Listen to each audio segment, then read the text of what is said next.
Hello my dear students, welcome to Clifford classes. তোমরা যারা এনআইওস থেকে এপ্রিল 2026-এ পাবলিক এক্সাম দিচ্ছ 10th এবং 12-এ, তাদের এক্সাম ফর্ম ফিল আপ শুরু হয়েছে। তাদের কিন্তু এক্সাম ফর্ম ফিল আপ করতে হবে, কারণ তোমরা এক্সাম ফর্ম ফিল আপ যদি না করো তাহলে তোমরা পরীক্ষায় বসতে পারবে না। তো আজকে এই ভিডিওয়ে আমরা তোমাদের এক্সাম ফর্ম ফিল আপ কীভাবে করবে, কারা কারা এক্সাম ফর্ম ফিল আপ করতে পারবে, যারা অনেক আগে পরীক্ষা দিয়েছিলে কোনো কারণে ফেল করে গেছো, আর পরীক্ষা দেওয়া হয়নি, বা 3-4 বছর আগে এনআইওসে ভর্তি হয়েছিলে কিন্তু কোনোভাবে পরীক্ষাই দাওনি কোনো দিন, তারা পরীক্ষা দিতে পারবে কিনা এইসব বিষয়গুলো নিয়ে আলোচনা করব।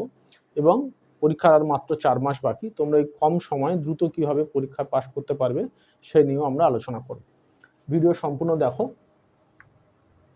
প্রথম যদি বলি যে এনআইওসের এক্সাম ফর্ম ফিল আপ শুরু হচ্ছে, সময় কি রয়েছে, সময় রয়েছে 21শে নভেম্বর থেকে শুরু হচ্ছে এবং 20 ডিসেম্বর পর্যন্ত চলবে বিনা লেট ফাইনে।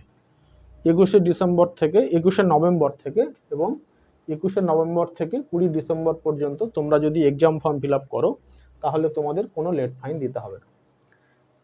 এবার এক্সাম ফর্ম ফিল আপ কেন করতে হবে? কারণ তুমি যে ভর্তি হয়েছিলে, ভর্তির সময় যে ফি জমা করেছো সেটা কিন্তু কেবলমাত্র তোমার রেজিস্ট্রেশন এবং বইয়ের ফি, তার মধ্যে এক্সাম ফর্ম ফিল আপের ফি ধরা থাকে না। এক্সাম ফর্ম ফিল আপের জন্য বোর্ড আলাদা নোটিশ ইস্যু করে, সেই নোটিশ অনুযায়ী ডেট দেওয়া থাকে, সেই ডেটে বোর্ড তার ওয়েবসাইটে লিঙ্ক প্রোভাইড করে। যারা অ্যাডমিশন হয়েছে প্রত্যেকের একটা পোর্টাল রেডি হয়েছে, সেই পোর্টালেও পাবলিক এক্সাম বলে একটা অপশন রয়েছে, সেখানে গিয়ে তোমরা লিঙ্ক পাবে, সেখান দিয়ে তোমরা ফর্ম ফিল আপ করতে পারবে। এছাড়াও ওপেন লিঙ্কও আছে, সেখান থেকেও ফর্ম ফিল আপ করতে পারবে। তো এই লিঙ্কগুলো রেডি হয় এবং তারপরেই তুমি এক্সাম ফর্ম ফিল আপ করতে পারো। তো তোমার যে এক্সাম ফর্ম ফিল আপের ডেট দেওয়া হয়েছে সেটা হচ্ছে 21শে নভেম্বর থেকে শুরু হয়েছে, 20 ডিসেম্বর পর্যন্ত চলবে বিনা লেট ফাইনে। এরপর যদি তুমি এক্সাম ফর্ম ফিল আপ করো 21শে ডিসেম্বর থেকে 31শে ডিসেম্বর পর্যন্ত তোমার পার সাবজেক্ট 150 টাকা করে লেট ফাইন লাগবে। এবং যদি তুমি জানুয়ারি মাসে 1 জানুয়ারি থেকে 10ই জানুয়ারি অবধি তুমি এক্সাম ফর্ম ফিল আপ করো তাহলে 1600 টাকা তোমার লেট ফাইন লাগবে। ফলে তুমি ইমিডিয়েট তোমার 20 ডিসেম্বর পর্যন্ত যেহেতু সময় রয়েছে, তুমি এর মধ্যে এক্সাম ফর্ম ফিল আপ করে নাও, তাহলে তোমার কোনো এক্সট্রা ফি লেট ফাইন দিতে হবে।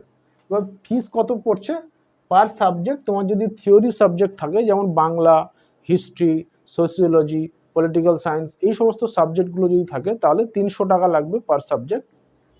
আর যদি তোমার তার সাথে প্র্যাকটিক্যাল সাবজেক্ট থাকে, যদি যেমন তোমার geography, home science, painting, data entry, বা ফিজিক্স, কেমিস্ট্রি, বায়োলজি, এই সমস্ত সাবজেক্ট যদি থাকে তাহলে তার 300 টাকার সাথে আরও 150 টাকা তোমার প্র্যাকটিক্যালের জন্য দিতে হবে, অর্থাৎ 450 টাকা টোটাল লাগবে, 450 টাকা। ঠিক আছে? আর যদি তোমার প্র্যাকটিক্যাল না থাকে সাবজেক্ট তাহলে শুধু 300 টাকা পার subject exam form fill up লাগবে। কীভাবে করবে? বোর্ডের যে ওয়েবসাইট আছে সেখানে NIOS.ac.in, সেই ওয়েবসাইটে গেলে তোমরা এক্সাম অ্যান্ড রেজাল্ট বলে একটা অপশান পাবে। সেই অপশানে গিয়ে এক্সামিনেশনে ক্লিক করলে পে এক্সাম ফি এপ্রিল 2026 বলে একটা অপশান পাবে।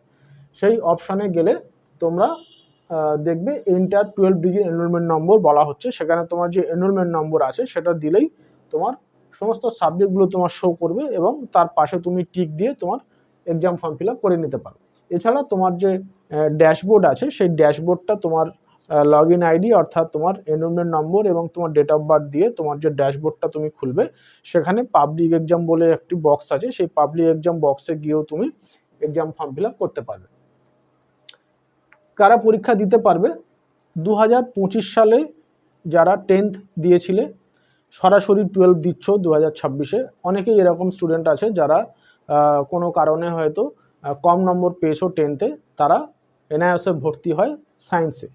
কম নম্বর 10th-এ পাওয়ার ফলে তাকে বাধ্য হয়ে আর্টস পড়তে হচ্ছে, কিন্তু তার সায়েন্স পড়ার ইচ্ছা রয়েছে।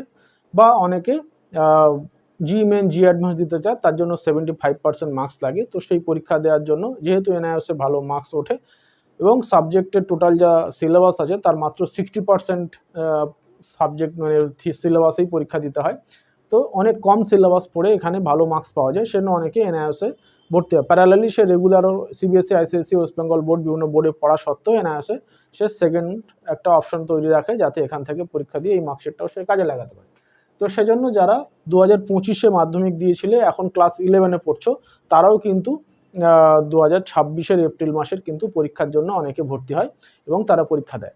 এক্ষেত্রে কিন্তু তারা যে এক্সাম ফর্ম ফিল আপ করবে তারা অবশ্যই ম্যাক্সিমাম 4টে সাবজেক্টের এক্সাম ফর্ম ফিল আপ করবে।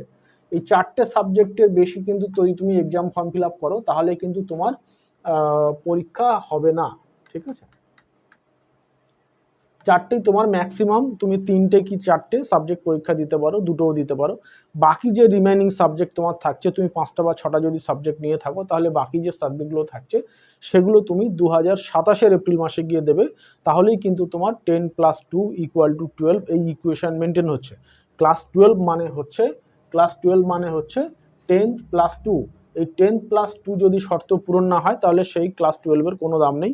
ফলে তুমি মাধ্যমিক দিয়েছো 2025 আর উচ্চ মাধ্যমিক দিচ্ছ 2026, তাহলে মাঝখানে যে 2 বছরের গ্যাপটা তোমার থাকছে না। ফলে তোমাকে 2025-এ তুমি মাধ্যমিক দিয়েছিলে, 2026-এ তোমার কিছু সাবজেক্ট দিতে হবে আর ম্যাক্সিমাম 4টে সাবজেক্ট, বাকি যে সাবজেক্ট তোমার থাকছে সেটা তোমার 27 সালেই দিতে হবে, ঠিক আছে।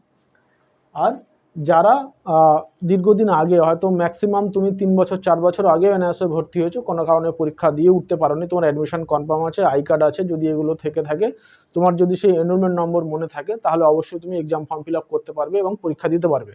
বা যদি কেউ হয়তো 2 বছর আগে 1 বছর আগে পরীক্ষা দিয়েছিলে কিন্তু একটা কি 2টো সাবজেক্ট ফেল রয়ে গেছে আর পরীক্ষা দেওয়া হয়ে ওঠেনি, তাহলে কিন্তু তারা পরীক্ষা দিতে পারবে কেবলমাত্র এক্সাম ফর্ম ফিল আপ দিয়েই, ঠিক আছে। এক্সাম ফর্ম ফিল আপ করেই তুমি পরীক্ষা দিতে পারবে, এক্সট্রা তোমার অন্য কিছু করতে হবে না। এরপরে এক্সাম ফর্ম ফিল আপ হয়ে যাওয়ার পরে তোমার যেহেতু এপ্রিল মাসে তোমার থিওরি পরীক্ষা শুরু হয়, মার্চ মাসে কিন্তু তোমার প্র্যাকটিক্যাল পরীক্ষা হবে। তো মার্চে প্র্যাকটিক্যাল যে পরীক্ষা হবে তার জন্য তোমার ফাইল বানাতে হবে। প্রত্যেকটা সাবজেক্টের যে প্র্যাকটিক্যাল আছে সেই প্র্যাকটিক্যাল সাবজেক্টের 2টো ভাগ, একটা হচ্ছে PCP personal contact program plus practical. এবার এই যে প্র্যাকটিক্যাল সাবজেক্ট, এই প্র্যাকটিক্যাল সাবজেক্টের জন্য একটা করে খাতা বানাতে হয়। তোমার যে প্র্যাকটিক্যাল যে খাতা তোমরা আগে বানিয়েছো, যেমন একদিকে রুল টানা অন্যদিকে সাদা, এরকম প্র্যাকটিক্যাল খাতা বানাতে হবে। 10খানা করে এক্সপেরিমেন্টস প্রত্যেকটা সাবজেক্টে লিখতে হবে এবং সেই খাতা তোমার যেদিন পরীক্ষা হবে সেখানে নিয়ে যেতে হবে, প্র্যাকটিক্যাল ফাইল জমা করতে হবে। তোমার যে অ্যাডমিট কার্ড বেরোবে, প্র্যাকটিক্যালের জন্য আলাদা অ্যাডমিট কার্ড বা হল টিকিট বেরোয়, সেখানে তোমার লেখা থাকে তোমার পরীক্ষা কোথায় হবে। সাধারণত তোমার যে স্টাডি সেন্টার সেখানে এখন প্র্যাকটিক্যাল পরীক্ষা হচ্ছে। তো সেই প্র্যাকটিক্যাল পরীক্ষা তুমি যখন দিতে যাবে তখন তুমি তোমার খাতা নিয়ে যাবে এবং সেই খাতায় তোমার 10টা এক্সপেরিমেন্টস থাকবে, তুমি সেই খাতা নিয়ে জমা দেবে। যদি ওখানে কোনো রিটেন এক্সাম হয় তাহলে সেটা তোমার অ্যাটেম্প করতে হবে এবং যদি ভাইবা নেয় তাহলে ভাইবাও দিতে হবে। অনেক সময় এগুলো নেয়, অনেক জায়গাতে নেয় না, কিন্তু অবশ্যই তুমি মনে করে তোমার যে অ্যাটেন্ডেন্স শিট সেটাই সই করে আসবে, নয়তো কিন্তু তোমার অ্যাবসেন্ট হয়ে যেতে পারে, ঠিক আছে। এবারে প্র্যাকটিক্যাল পরীক্ষা হয়ে যাওয়ার পরে তোমার এপ্রিল মাসের ফার্স্ট উইক 4 তারিখে বা 7 তারিখে কিন্তু তোমার পরীক্ষা শুরু হয়ে যাবে, থিওরি এক্সাম। তো যদি এখন থেকে ধরে নেওয়া হয় নভেম্বর আর মাত্র কয়েকদিন বাকি আছে, নভেম্বর যদি ছেড়ে দেওয়া হয় তাহলে ডিসেম্বর, জানুয়ারি, ফেব্রুয়ারি, মার্চ, মাত্র 4 মাস হাতে সময় আছে। প্রচুর স্টুডেন্ট বই পেয়ে ওঠেনি, যারা এখনো বই পাওনি বা কোনো রকম প্রিপারেশন নেই, এই মাত্র 4 মাসের মধ্যে কিন্তু তোমাকে পুরো সিলেবাস কভার করতে হবে এবং তোমাকে পরীক্ষা দিতে হবে এবং পাস করতে হবে। তো যাদের মনে হচ্ছে যে তাদের প্রিপারেশন নেই, ঠিকমতো তোমরা পাস করতে পারবে কিনা, এনআইএসে তো ভর্তি হয়েছে কিন্তু কিভাবে পড়বে, কি পড়বে, কতটা পড়বে যাতে পাস করা যায়। তুমি দীর্ঘদিন পরীক্ষার বাইরে রয়েছো, পড়াশোনার বাইরে আছো, অনেক দিন পরে তুমি পরীক্ষা দিচ্ছ এবং ফার্স্ট অ্যাটেম্পটে যাতে তুমি ভালোভাবে পরীক্ষায় পাস করতে পারো তার জন্য কিন্তু পড়াশোনার প্রয়োজন। সেই পড়াশোনা যাতে তুমি যে প্রশ্ন আসবে তার যদি 100% কমন পেতে চাও তার জন্য কিন্তু আমাদের নোট সাজেশন তোমরা নিতে পারো। আমাদের নোট সাজেশন নিতে গেলে মাত্র এছাড়া প্র্যাকটিক্যালের যে তোমার ফাইল এবং যে নোটসপত্র সব মিলিয়ে আমরা মাত্র 2,999 টাকা ফিস নিচ্ছি টোটাল গাইডেন্সের। 2,999 টাকা যদি তুমি পে করো তাহলে কিন্তু তুমি প্র্যাকটিক্যাল এবং তোমার থিওরির সমস্ত রকম গাইডেন্স পেয়ে যাবে, নোট সাজেশন সমস্ত কিছু পেয়ে যাবে এবং তুমি পরীক্ষায় 100% কমন পাবে। যদি তুমি কমন না পাও তাহলে আমরা যে নোট সাজেশন দিই তার সাথে আমরা একটা মানি ব্যাক গ্যারান্টি কার্ড দিই, সেটা তুমি আমাদেরকে ফেরত পাঠালে আমরা কিন্তু তোমার ফিস ফেরত দেবো, ঠিক আছে।